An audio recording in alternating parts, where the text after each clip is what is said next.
ଦୁଇ ପୁଅ ଥାଇ ରାସ୍ତାରେ କାନ୍ଦୁଛି ବୃଦ୍ଧ ବାପା। ଭାଗ ନ ଛିଡ଼ିବାରୁ ରୋଗାଗ୍ରସ୍ତ ବୃଦ୍ଧ ବାପାକୁ ବାହାରେ ଛାଡ଼ି ଚାଲିଗଲେ ଦୁଇ ପୁଅ। ଶୀତ କାକରରେ ରାତିସାରା ପଡ଼ି ରହିବା ପରେ ଉଦ୍ଧାର କଲେ ପଡ଼ୋଶୀ। ଏମିତି ଅଭାବନୀୟ ଦୃଶ୍ୟ ଦେଖିବାକୁ ମିଳିଛି ବାଲେଶ୍ୱର ଜିଲ୍ଲା ସିଙ୍ଗଲା ଥାନା ରାୟପୁର ଗ୍ରାମରେ। ଗ୍ରାମର ରାମଚନ୍ଦ୍ର ଦାସ ନିଜର କଷ୍ଟ ଅର୍ଜିତ ସମ୍ପତ୍ତିକୁ ଦୁଇ ପୁଅଙ୍କ ନାମରେ କରିଦେଇଛନ୍ତି। ରାମଚନ୍ଦ୍ରଙ୍କ ଦୁଇ ପୁଅ ରବିଶଙ୍କର ଦାସ ଏବଂ ଶିବଶଙ୍କର ଦାସ ବାହାରେ ଚାକିରି କରୁଥିବାରୁ ବାହାରେ ରହନ୍ତି। ଦୁଇ ଭାଇଙ୍କ ସମ୍ପତ୍ତି ଭାଗ କରି ତାଙ୍କ ନାମରେ ନାମିତ ହୋଇଯିବା ପରେ ବାପାକୁ ପର କରିଦେଲେ। ଏବେ ରାମଚନ୍ଦ୍ର ପାରାଲିସିସ୍ ରୋଗରେ ପୀଡ଼ିତ ହୋଇ ଶଯ୍ୟାଶାୟୀ ହୋଇଛନ୍ତି। 5 ବର୍ଷ ଧରି ଶଯ୍ୟାଶାୟୀ ହୋଇଥିଲେ ମଧ୍ୟ କେବେ ବି ବାପାଙ୍କୁ ଦେଖା କରିବା ପାଇଁ ଆସନ୍ତି ନାହିଁ, ଯାହାଫଳରେ ଘର ଭିତରେ ଗୋଟିଏ ବିଛଣାରେ ପଡ଼ି ରହିଛନ୍ତି ରାମଚନ୍ଦ୍ର। ଗାଁରେ ରହୁଥିବା ଝିଅ କେତେବେଳେ କେମିତି ଆସି ବାପାଙ୍କ କଥା ବୁଝିଯାଆନ୍ତି, ନହେଲେ ପଡ଼ୋଶୀଙ୍କ ଭରସାରେ ରହିଛନ୍ତି ଅସହାୟ ରାମଚନ୍ଦ୍ର।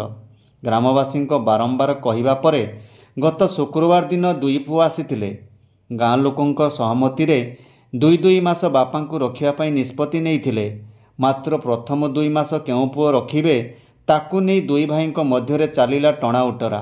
କାଳେ ପ୍ରଥମ ପୁଅ 2 ମାସ ଭିତରେ ରାମଚନ୍ଦ୍ରଙ୍କ ଦେହାନ୍ତ ହୋଇଯିବ, ତାହେଲେ ପ୍ରଥମେ ରଖିଥିବା ପୁଅ କ୍ଷତି ସହିବ, ଆଉ ଦ୍ୱିତୀୟରେ ଯିଏ ରଖିବ ସେ ଲାଭବାନ ହେବ। ସେଥିପାଇଁ ପ୍ରଥମେ ରଖିବା ପାଇଁ କେହି ରାଜି ହୋଇନଥିଲେ। ଫଳରେ ସମାଧାନ ହୋଇପାରିନଥିଲା। ଗ୍ରାମବାସୀ ଚାଲିଯିବା ପରେ ଦୁଇ ପୁଅ ମଧ୍ୟ ଚାଲିଯାଇଥିଲେ। ଆଉ ବାହାରେ ବସିଥିବା ରାମଚନ୍ଦ୍ର ସେମିତି ରାତିସାରା ବସି ରହିଥିଲେ। ଭୋର ସମୟରେ ପାଖ ପଡ଼ୋଶୀ ରାମଚନ୍ଦ୍ରଙ୍କ କାନ୍ଦ ଶୁଣି ସେଠାରେ ପହଞ୍ଚି ତାକୁ ଘର ଭିତରକୁ ନେଇଥିଲେ। ବର୍ତ୍ତମାନ ରାମଚନ୍ଦ୍ରଙ୍କ ପାଖରେ ଆଉ କିଛି ନାହିଁ। କିପରି ଭାବରେ ବାକିତକ ଜୀବନ କାଟିବେ ସେହି ଚିନ୍ତାରେ। ସମସ୍ତ ସମ୍ପତ୍ତି ପୁଅମାନଙ୍କ ନାମରେ ହୋଇଯାଇଥିବାରୁ ପ୍ରଶାସନକୁ ଏଥିରେ ହସ୍ତକ୍ଷେପ କରି ଅସହାୟ ବୃଦ୍ଧ ରାମଚନ୍ଦ୍ରକୁ ସାହାରା ଦେବାକୁ ନିବେଦନ କରିଛନ୍ତି ଗ୍ରାମବାସୀ। ପୁଅ ଜନ୍ମ କରି ଭୁଲ କରିଛି ବୋଲି କାନ୍ଦି କାନ୍ଦି କହୁଛନ୍ତି ରାମଚନ୍ଦ୍ର।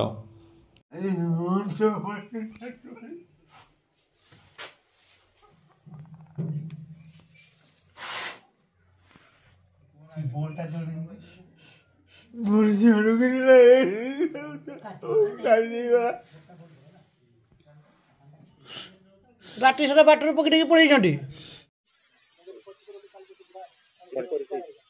ପ୍ରଦୀପ ଜେନା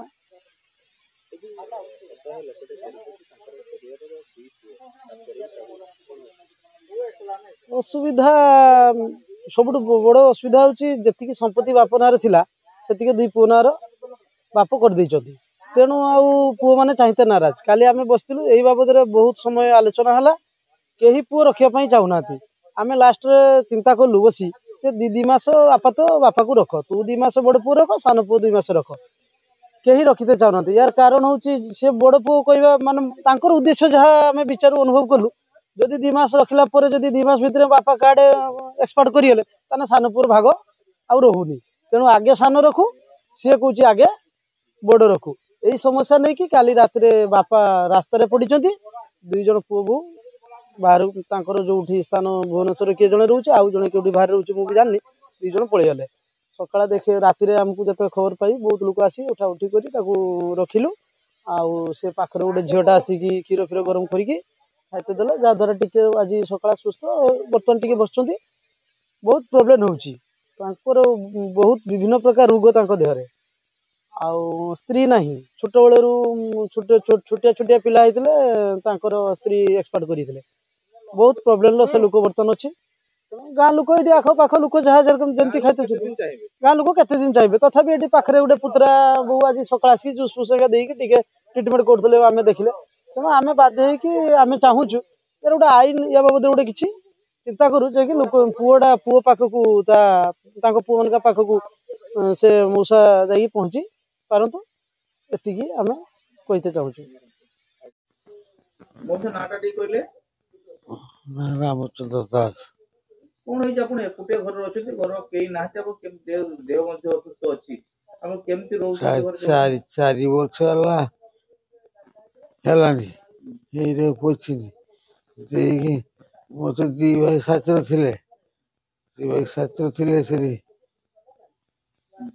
ଭୁବନେଶ୍ୱରର ଦେଇକି ତିନି 2 ବର୍ଷ ପରେ ଏଇ ଗଲା ବର୍ଷ ବାହାଘର ହେଇଗଲା। ଦେଇ ସେ ଚାଲିଗଲା।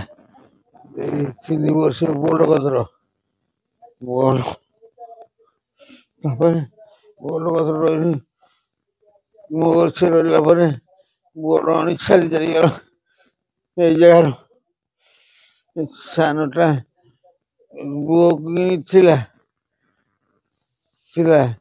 ଆଉ ଶୁଣାଣି କିଛି ନଛୁଆ ତ ଇଏ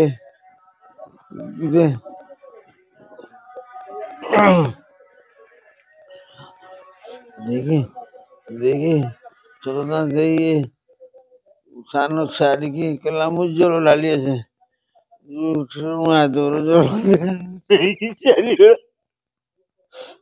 ମତେ ପୋଲାର ବହି